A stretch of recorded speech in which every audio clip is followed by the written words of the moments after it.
നമസ്കാരം.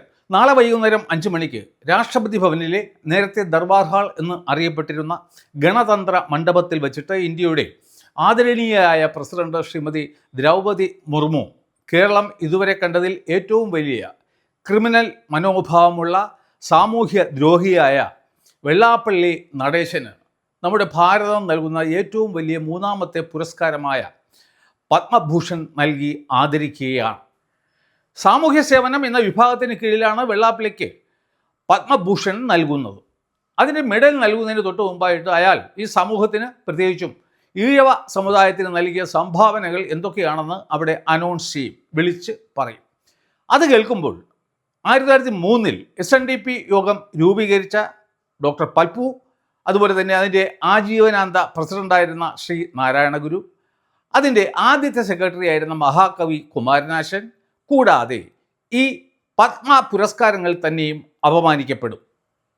ഒരു ഈഴവൻ്റെ വോട്ട് പോലും BJPക്ക് വേണ്ടി സ്വന്തം നിലയിൽ സമാഹരിക്കാൻ കഴിയാത്ത വെള്ളാപ്പള്ളിക്ക് ഇന്ത്യക്കാർ ഏറെ സ്നേഹിക്കുന്ന പ്രധാനമന്ത്രി ശ്രീ നരേന്ദ്രമോദിയും അദ്ദേഹത്തിൻ്റെ രാഷ്ട്രസ്നേഹമുള്ള സംഘടനയായ RSSും BJPയും എന്തുകൊണ്ടാണ് ഇന്ത്യ നൽകുന്ന ഏറ്റവും വലിയ മൂന്നാമത്തെ പുരസ്കാരമായ പത്മഭൂഷൺ നൽകുന്നത് എന്ന് എത്ര ചിന്തിച്ചിട്ടും എനിക്ക് മനസ്സിലാവുന്നില്ല. 1888 അരിയുപ്പുറം പ്രതിഷ്ഠയ്ക്ക് ശേഷമാണ്, തുടർന്നാണ് 1903 സാമൂഹിക പുരോഗതിക്കും ജാതീയമായ ഉച്ചനീചത്വങ്ങൾ ഇല്ലാതാക്കുന്നതിനും താഴെത്തട്ടിലുള്ള ആൾക്കാർക്ക് വിദ്യാഭ്യാസം നൽകുന്നതിനും ഗുരുദേവൻ്റെ ദർശനങ്ങൾ പ്രചരിപ്പിക്കുന്നതിനും ഒക്കെ വേണ്ടി SNDP യോഗം ഡോക്ടർ പൽപ്പുവിൻ്റെ നേതൃത്വത്തിൽ ആരംഭിച്ചത്. അത്തരത്തിലുള്ള ഒരു മഹാപ്രസ്ഥാനത്തെ കഴിഞ്ഞ 30 വർഷമായി, അതായത് 1996 മുതൽ നയിക്കുന്നത് ഈ വെള്ളാപ്പള്ളി നടേശൻ എന്ന് പറയുന്ന ക്രിമിനലായ കള്ള് കച്ചവടക്കാരനാണ്. അത് എങ്ങനെ സാധ്യമാകുന്നു എന്ന് വെച്ച് കഴിഞ്ഞാൽ SNDP യോഗത്തിൽ 200 പേർക്കാണ് ഒരു വോട്ട്. അപ്പോൾ അങ്ങനെ 200 പേർക്ക് വേണ്ടി വോട്ട് ചെയ്യേണ്ട ആ വ്യക്തിയെ തിരഞ്ഞെടുക്കുന്നത് ഈ വെള്ളാപ്പള്ളി നടേശൻ്റെ ആൾക്കാർ തന്നെയാണ്.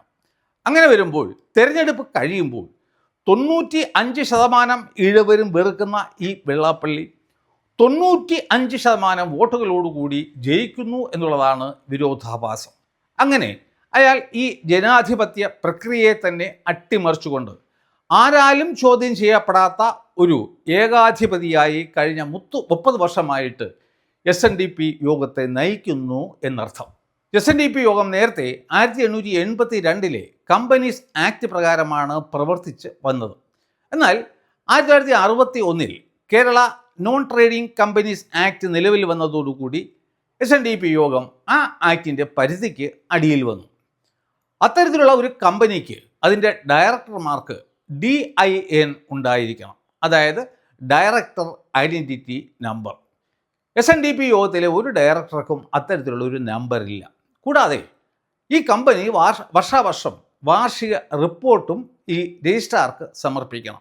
എന്നാൽ SNDP യോഗം അത്തരത്തിലുള്ള ഒരു വാർഷിക റിപ്പോർട്ടും സമർപ്പിച്ചു വന്നിരുന്നില്ല.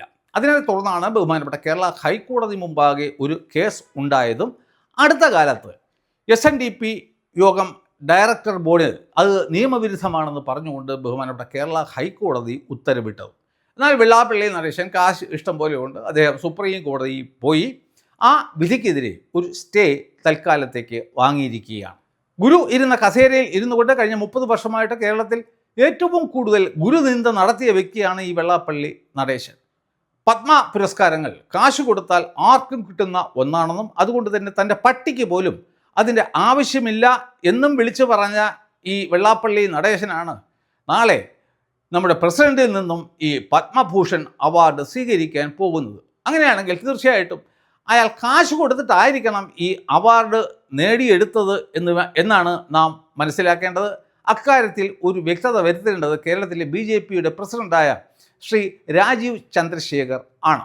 വെള്ളാപ്പള്ളിക്ക് പത്മഭൂഷൺ നൽകിക്കഴിഞ്ഞാൽ കേരളത്തിലെ സകലമാന ഈഴവരും BJPക്ക് വോട്ട് ചെയ്യും എന്നുള്ള ഒരു മിഥ്യാധാരണയിലാണ് കേരളത്തിലെ BJP ഘടകം ഇയാൾക്ക് പത്മഭൂഷൺ അവാർഡ് നൽകുന്നതിന് വേണ്ടി ശ്രമിച്ചത്. ഇയാൾക്ക് എന്ത് മാനദണ്ഡത്തിൻ്റെ അടിസ്ഥാനത്തിലാണ് ഈ പത്മ പുരസ്കാരം നൽകുന്നത് എന്ന് ചോദിച്ചുകൊണ്ട് പല ആൾക്കാരും കേരള ഹൈക്കോടതിയെ സമീപിച്ചു. കോടതി അതിനുള്ള ഉത്തരം നൽകാൻ കേന്ദ്ര ഗവൺമെൻറ്റിനോട് ആവശ്യപ്പെട്ടു. എന്നാൽ എന്താണ് ഇയാൾക്ക് ഈ അവാർഡ് നൽകുന്നതിന് പിന്നിലുള്ള മാനദണ്ഡം എന്ന് ഇതുവരെയും കേന്ദ്ര സർക്കാർ കോടതികളെ ഒന്നും തന്നെ അറിയിച്ചിട്ടില്ല. ഒരു കാലത്ത് വെള്ളാപ്പള്ളി നടേശൻ്റെ വലങ്കയായി പ്രവർത്തിച്ചിരുന്ന കണിച്ചുകുളങ്ങര SNDP യൂണിയൻ സെക്രട്ടറി ആയിരുന്ന കെ മഹേശൻ്റെ ആത്മഹത്യക്ക് പിന്നിലും അതുപോലെ തന്നെ സ്വാമി ശാശ്വതീകാനന്ദയുടെ ആത്മഹത്യക്ക് പിന്നിലും ഈ വെള്ളാപ്പള്ളിയുടെ കറുത്ത കരങ്ങൾ ഉണ്ടെന്നാണ് ആരോപിക്കപ്പെടുന്നത്. മൈക്രോ ഫിനാൻസ് നടത്തിപ്പിലെ കോർഡിനേറ്റർ ആയിരുന്നു ആത്മഹത്യ ചെയ്ത ഈ മഹേഷ്. എന്നാൽ മഹേശൻ കോടിക്കണക്കിന് രൂപ മോഷ്ടിച്ച് അടിച്ചുമാറ്റി സമ്പന്നനായി എന്ന് പറഞ്ഞുകൊണ്ട് വെള്ളാപ്പള്ളി നടേശൻ അയാളെ ചവിട്ടി പുറത്താക്കി മർദ്ദിച്ചു എന്നും പറയപ്പെടുന്നു. അയാൾ ചെന്നിട്ട് 30 പേരുള്ള ഒരു ആത്മഹത്യാക്കുറിപ്പ് എഴുതി വച്ചതിന് ശേഷം ആത്മഹത്യ ചെയ്തു. അതുമായി ബന്ധപ്പെട്ട് പോലീസ് ആദ്യം കേസൊന്നും തന്നെ രജിസ്റ്റർ ചെയ്തിരുന്നില്ല. തുടർന്ന് കോടതി ഇടപെട്ടതിനെ തുടർന്നാണ് വെള്ളാപ്പള്ളി നടേശനെതിരെ ആത്മഹത്യാ പ്രേരണ കുറ്റം ചാർത്തിക്കൊണ്ട് ഒരു കേസ് പോലീസ് രജിസ്റ്റർ ചെയ്തത്. അതിൽ ഈ വെള്ളാപ്പള്ളി നടേശനെ ഇതുവരെയും ചോദ്യം പോലും ചെയ്തിട്ടില്ല എന്നുള്ളതാണ് വളരെ പ്രസക്തമായ കാര്യം. ഈ അന്വേഷണ ഉദ്യോഗസ്ഥർ ചെയ്യുന്നത് നിരന്തരം ഈ മഹേഷിൻ്റെ വീട്ടിൽ പോയിട്ട് അദ്ദേഹം മോഷ്ടിച്ചു കൊണ്ടുവന്ന ധനം എവിടെയാണ് വച്ചിരിക്കുന്നത് എന്ന് കണ്ടെത്താനുള്ള വെപ്രാളത്തിൽ ആണ്. ഇതിനകം ഈ മഹേഷിൻ്റെ ഭാര്യ 3 പ്രാവശ്യം പിണറായി വിജയന് പരാതി നൽകി അന്വേഷണം നടത്തണം എന്ന് ആവശ്യപ്പെട്ടു. എങ്കിലും പിണറായി വിജയൻ തൻ്റെ കൂട്ടുകാരനും സഹോദരനും ഒക്കെ ആയ വെള്ളാപ്പള്ളി നടേശന് പരിപൂർണ സംരക്ഷണം നൽകുകയാണ് ചെയ്തത്. മൈക്രോ ഫിനാൻസുമായി ബന്ധപ്പെട്ട് ആകെ 124 കേസുകളാണ് ഉള്ളത്. SNDP ശാഖകൾ, യൂണിയനുകൾ എന്നിവരുടെ പേരിൽ കടലാസ് കമ്പനികൾ രജിസ്റ്റർ ചെയ്തതിന് ശേഷം പിന്നോക്ക വിഭാഗ കോർപ്പറേഷനിൽ നിന്നും 3% പലിശയ്ക്ക് ലോണെടുത്ത് അത് 12% പലിശയ്ക്ക് നൽകി എന്നുള്ളതാണ് കേസിന് ആസ്പദമായ സംഭവം. ശക്തനായ സഖാവ് VS അച്യുതാനന്ദനായിരുന്നു അതിലെ പരാതിക്കാരൻ. എന്നിട്ട് പോലും കേസന്വേഷണം നേരെ പോയില്ല. അവസാനം കേരള ഹൈക്കോടതി ഇടപെട്ടതിൻ്റെ ശേഷം മാത്രമാണ് ഇത് അന്വേഷണം വളരെ മെല്ലെ മുന്നോട്ട് പോയത്. എന്നാൽ ഇപ്പോൾ വയനാട്ടിലെ 10 ലക്ഷം രൂപയുമായി ബന്ധപ്പെട്ട ഒരു കേസിൽ വിജിലൻസ് ഈ വെള്ളാപ്പള്ളിയെ പ്രതിയാക്കിക്കൊണ്ട് കുറ്റപത്രം സമർപ്പിച്ചിരിക്കുകയാണ്. എന്നാൽ വെള്ളാപ്പള്ളിയെ ഇതുവരെ വിജിലൻസ് ചോദ്യം ചെയ്തിട്ട് പോലും ഇല്ല എന്നുള്ളതാണ് വളരെ രസകരമായ കാര്യം. ആ കേസിൽ സർക്കാർ ഉദ്യോഗസ്ഥർ കൂടി, അതായത് പബ്ലിക് സർവൻസ് കൂടി ഉൾപ്പെട്ടതിനാൽ ഇനി അതിൻ്റെ പ്രോസിക്യൂഷന് വേണ്ടിയിട്ട് കേരള സർക്കാർ അനുമതി നൽകേണ്ടതുണ്ട്. നൽകും എന്ന് നമുക്ക് പ്രതീക്ഷിക്കാം. 3% പലിശക്കെടുത്ത പണം 12% പലിശയ്ക്ക് ഉപയോഗിച്ചതും അത് തിരിച്ചടയ്ക്കാതെ ഇരുന്നതും ഒക്കെ തന്നെ ഈ വെള്ളാപ്പള്ളി നടേശൻ്റെ തന്നെ സ്വന്തം ആളുകൾ ആയിരുന്നു. ഈ ശാഖകളും യൂണിയനും ഒക്കെ തങ്ങളുടെ പേരിൽ ലോൺ എടുക്കപ്പെട്ടു എന്ന് അറിഞ്ഞത് തന്നെ അവസാനം അവർക്ക് നോട്ടീസ് കിട്ടിയപ്പോൾ മാത്രമാണ്. SNDP, SN ട്രസ്റ്റ് എന്നിവയ്ക്ക് കീഴിലുള്ള സ്ഥാപനങ്ങളിലെ നിയമനവുമായി ബന്ധപ്പെട്ട അഴിമതിയാണ് മറ്റൊന്ന്.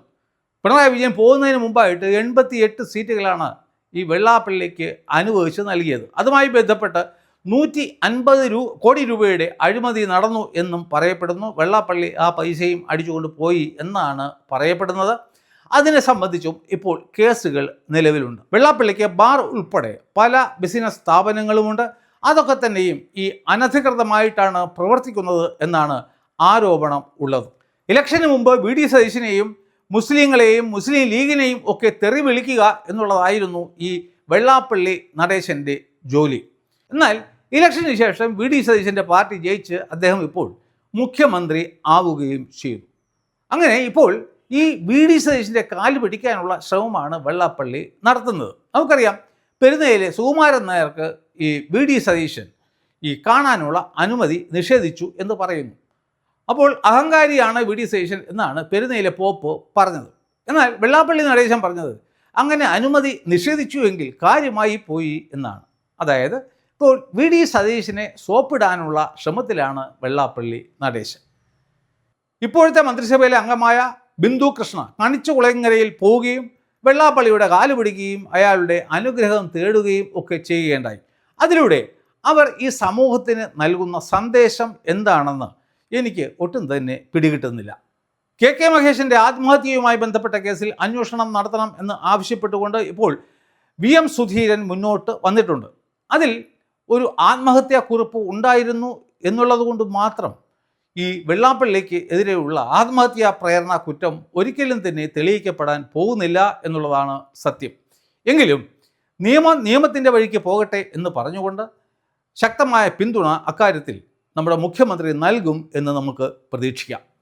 ഇത്രയും കുറ്റങ്ങൾ ചെയ്തിട്ടും CBI വന്നാലും തൻ്റെ ഒരു രോമത്തിൽ പോലും തൊടാൻ സാധിക്കില്ല എന്നാണ് പിണറായി വിജയൻ മുഖ്യമന്ത്രി ആയിരുന്ന സമയത്ത് ഇയാൾ വിളിച്ച് പറഞ്ഞത്. കാരണം പിണറായി സംരക്ഷണം നൽകുമല്ലോ. എന്നാൽ ഇപ്പോൾ ഈ സീനാകപ്പഴെ മാറിയിരിക്കുകയാണ്. തെരഞ്ഞെടുപ്പ് കഴിഞ്ഞു, UDF അധികാരത്തിൽ വന്നു, ഇയാൾ തെറി വിളിച്ചുകൊണ്ടിരുന്ന VD സതീശൻ മുഖ്യമന്ത്രിയായി. അപ്പോൾ ഇനിയെങ്കിലും ഇയാൾക്കെതിരെയുള്ള നടപടികൾ എന്തെങ്കിലും നടക്കും, അന്വേഷണം നടക്കും എന്നൊക്കെ നമുക്ക് പ്രതീക്ഷിക്കാം. ഈഴവ സമുദായത്തിൻ്റെയും ശിവഗിരി മഠത്തിൻ്റെയും സ്വാമി സച്ചിദാനന്ദയുടെയും ഒക്കെ പിന്തുണയോടെ ഈ വെള്ളാപ്പള്ളി നടേശനെ പൂട്ടി VD സതീശൻ ഈ ഈഴവ സമുദായത്തെ കയ്യിലെടുക്കും എന്ന് നമുക്ക് പ്രതീക്ഷിക്കാം. ഈ വെള്ളാപ്പള്ളി നടേശൻ്റെ ധൈര്യം എന്ന് പറയുന്നത് അയാൾക്കിപ്പോൾ 90 വയസ്സായി. ഏതെങ്കിലും ഒരു കേസിൽ ശിക്ഷിക്കപ്പെടുന്നതിന് മുമ്പ് അയാൾ വടി ആവുകയും ചെയ്യും. അതുകൊണ്ടാണ് CBI വന്നാൽ പോലും എൻ്റെ രോമത്തിൽ പോലും തൊടില്ല എന്ന് അയാൾ വിളിച്ചു പറഞ്ഞത്. ഇത്തരത്തിൽ ഒരു പശ്ചാത്തലത്തിലാണ് ക്രിമിനൽ ആയ കള്ള് കച്ചവടക്കാരനായ ഒരു വ്യക്തിക്ക് പത്മഭൂഷൺ നൽകി മോദി സ്വയം എലിഭൻ ആകുന്നത്. ഇത്തരത്തിലുള്ള ഒരു സാമൂഹ്യ ദ്രോഹിയെയാണ് നവോത്ഥാന നായകൻ എന്ന് പറഞ്ഞുകൊണ്ട് ഇത്രയും നാൾ പിണറായി വിജയൻ കയ്യും പിടിച്ചുകൊണ്ട് നടന്നത്. ശക്തമായ ഒരു നിയമവാഴ്ചയുള്ള രാജ്യമായിരുന്നു ഇന്ത്യ എങ്കിൽ ഇപ്പോൾ വെള്ളാപ്പള്ളി നടേശൻ ജയിലിൽ കിടക്കേണ്ട, ഒരുപക്ഷെ അദ്ദേഹത്തിൻ്റെ കുടുംബവും ജയിലിൽ കിടക്കേണ്ടതായിരുന്നു. അത്തരത്തിലുള്ള ഒരു കള്ള നാണയത്തിനാണ് നാളെ പ്രസിഡന്റ് പത്മഭൂഷൺ നൽകി ആദരിക്കാൻ പോകുന്നത്. അങ്ങനെ ചെയ്യുന്നതിലൂടെ കേന്ദ്ര സർക്കാർ എന്താണ് ചെയ്യുന്നത് എന്ന് വെച്ച് കഴിഞ്ഞാൽ ശ്രീ നാരായണ ഗുരുവിനെയും ഇതുവരെയും ഈ പത്മ അവാർഡുകൾ ഏറ്റുവാങ്ങിയ മഹാരഥന്മാരായ ആൾക്കാരെയും ഒക്കെ തന്നെ ഒറ്റ അടിക്ക് ഈ BJPയുടെ കേന്ദ്ര സർക്കാർ അപമാനിക്കുകയാണ് ചെയ്യുന്നത്. ഇതിനുവേണ്ടി കേരളത്തിലെ BJPക്ക് ഭാവിയിൽ വളരെ വലിയ വില കൊടുക്കേണ്ടി വരും എന്നുള്ള കാര്യത്തിൽ എനിക്ക് യാതൊരു തർക്കവും ഇല്ല. അപ്പോൾ ഈ വീഡിയോ നിങ്ങൾക്ക് ഇഷ്ടപ്പെട്ടു എന്ന് ഞാൻ കരുതുന്നു. നിങ്ങളുടെ കമൻറ്റുകൾ അതിൽ വരണം, ലൈക്ക് ചെയ്യണം, കമൻറ്റ് ചെയ്യണം.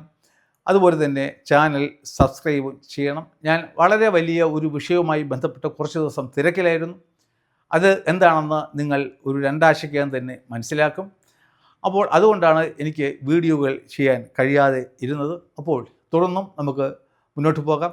അടുത്ത വീഡിയോയിൽ വീണ്ടും കാണുന്നതുവരെ നന്ദി, നമസ്കാരം. Thank you.